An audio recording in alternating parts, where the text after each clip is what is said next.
तो बेटा अब बढ़ते हैं अपने नेक्स्ट डायग्राम पे। नेक्स्ट डायग्राम हमारे रे डायग्राम रहने वाले हैं मिरर के, लेकिन उन रे डायग्राम को बनाने से पहले हमें कुछ रूल्स सीखने पड़ेंगे जिससे कि हम वो रे डायग्राम इजीली बना सके। कभी कभार रूल्स भी पूछ ले जाते हैं, तो देख लेते हैं अपने मिरर के कुछ रूल्स। बच्चों अगर मैं इमेज फॉर्मेशन के रूल्स की बात करूं वो भी मिरर के अंदर, तो बेटा 4 रूल्स हमारे पास रहने वाले हैं जिनकी सहायता से हम लोग अपने रे डायग्राम्स बनाने वाले हैं। बच्चों अगर मैं अपने पहले रूल की बात करूं तो पहला रूल ये कहता है कि अगर बहुत दूर हमारी ऑब्जेक्ट रखी है, मतलब कि इन्फिनिटी, तो इन्फिनिटी से जो भी लाइट रे आने वाली है वो कैसे आती है, वो पैरेलल आती है।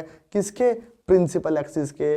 ठीक है, तो अगर प्रिंसिपल एक्सिस से लाइट रे हमारी पैरेलल आ रही है, ठीक है, तो अगर वो पैरेलल आ रही है तो वो कैसे जाएगी? तो बेटा टकराने के बाद, रिफ्लेक्शन करने के बाद वो लाइट रे फोकस से जाएगी। तो ये है हमारा फर्स्ट रूल। तो ये लाइट रे पैरेलल आई है प्रिंसिपल एक्सिस के, तो टकराने के बाद जब ये मिरर से टकरा गई, इसका रिफ्लेक्शन हो गया, तो ये कैसे जाएगी? ये बेटा फोकस से जाएगी।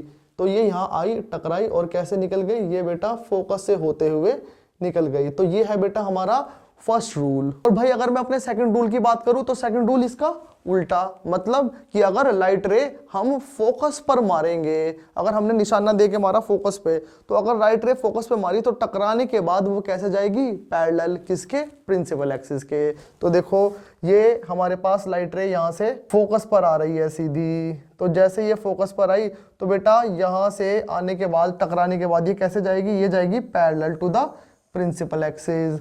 समझ आया? मतलब मैं कह सकता हूं इन शॉर्ट, फोकस पे आएगी तो कैसे जाएगी? पैरेलल जाएगी। तो अब देख लेते हैं थर्ड रूल। तो भाई थर्ड रूल क्या बोलता है? थर्ड रूल बोलता है कि अगर हम लाइट रे को सेंटर ऑफ कर्वेचर पे निशाना देके मारेंगे तो लाइट रे सेंटर ऑफ कर्वेचर से ही वापस जाएगी रिफ्लेक्शन होने के बाद।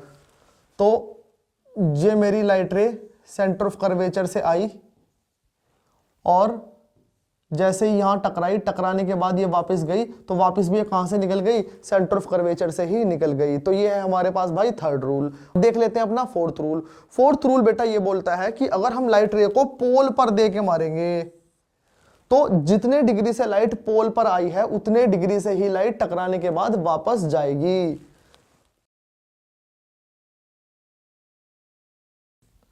मतलब जितना एंगल ये बन रहा है उतना ही एंगल ये बनेगा। तो ये हमारे पास भाई हमारा फोर्थ रूल। तो ये हमारे भाई मिरर में इमेज फॉर्मेशन के 4 रूल्स हो चुके हैं, इन्हें आप लोग याद रखना।